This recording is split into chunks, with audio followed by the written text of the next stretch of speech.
Boracay is waving. With summer just around the corner, ano-ano nga ba ang pwedeng gawin sa famous island?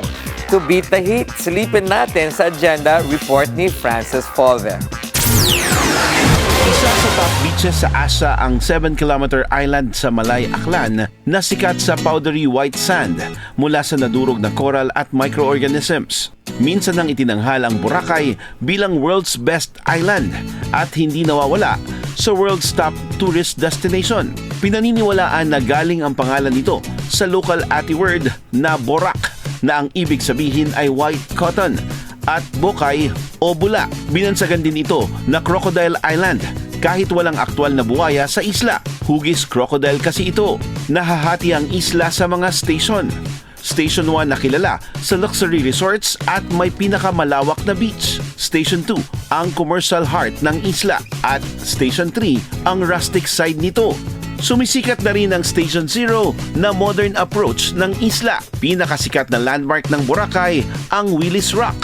Ito ang volcanic formation ng mga bato kung saan makikita ang grotto ni Virgin Mary sa may mababaw na bahagi ng Station 1. Famous island water activities ang Parao sailboat, parasailing, yacht cruising, glass boat na best for selfies, island hopping, kung saan pwedeng marating ang hidden gems gaya ng Crystal Cove na may malalamig at freshwater caves for swimming, at Puka Beach kung saan pwedeng mag-swim at mag-snorkeling. But wait, there's more.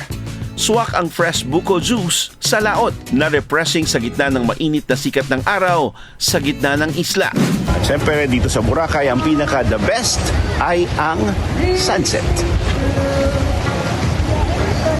All eyes on the shore tuwing palubog na ang araw. Nagmo-moment ang lahat sa pagpapalit ng kulay kahel sa kalangitan bago dumilim. It's beautiful.